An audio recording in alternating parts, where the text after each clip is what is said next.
Well, good morning, Nightline viewers. It's the 18th of January. I'm Cynthia McFadden. We're here in New York. I am filling in for John Donovan, who is on assignment today and unable to do the webcast. And as we know, this is a very vital part of the Nightline franchise.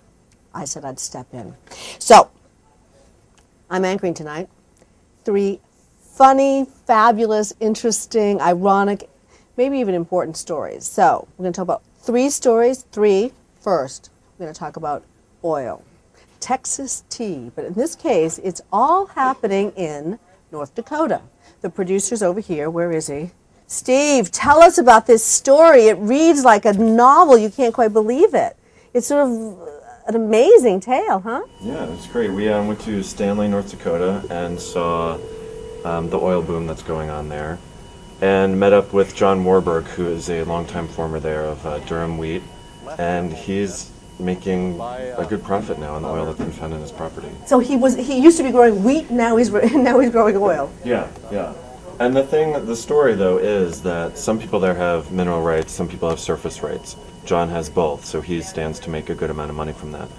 But we met up with some people who only have surface rights, and they're a little bit angry and worked up because in the end they're not going to make the kind of money that he is, and the agricultural loss over the years, they're going to lose money.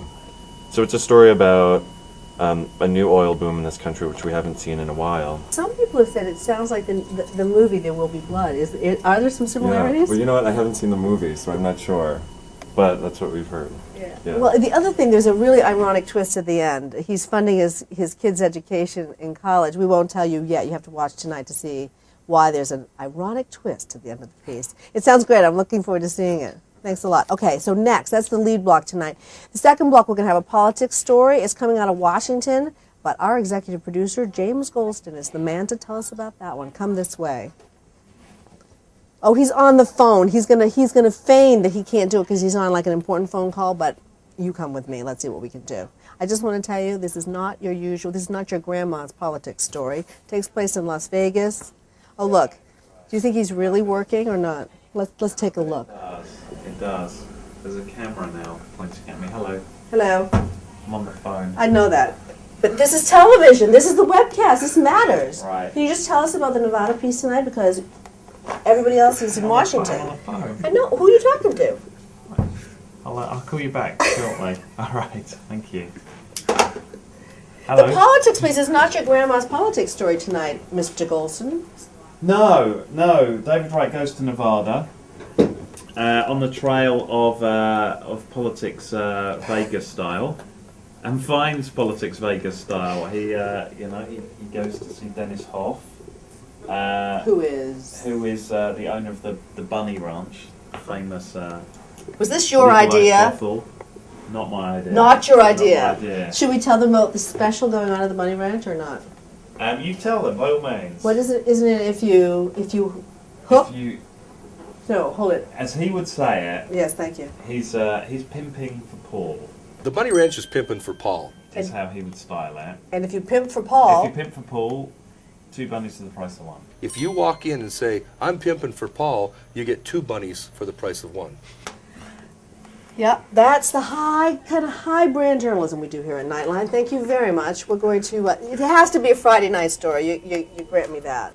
The last piece is sort of dear to my heart. I didn't have anything to do with it, but the playlist tonight features a person I've known for a long time, Liza Minnelli, and this is the music she listens to, and it's really eclectic, it's really fun. You know, one of my favorite little tidbits about Liza Minnelli is that, you know, that fabulous children's story, Eloise at the Plaza, is actually based on Liza growing up, sort of abandoned by her own parents at the Plaza.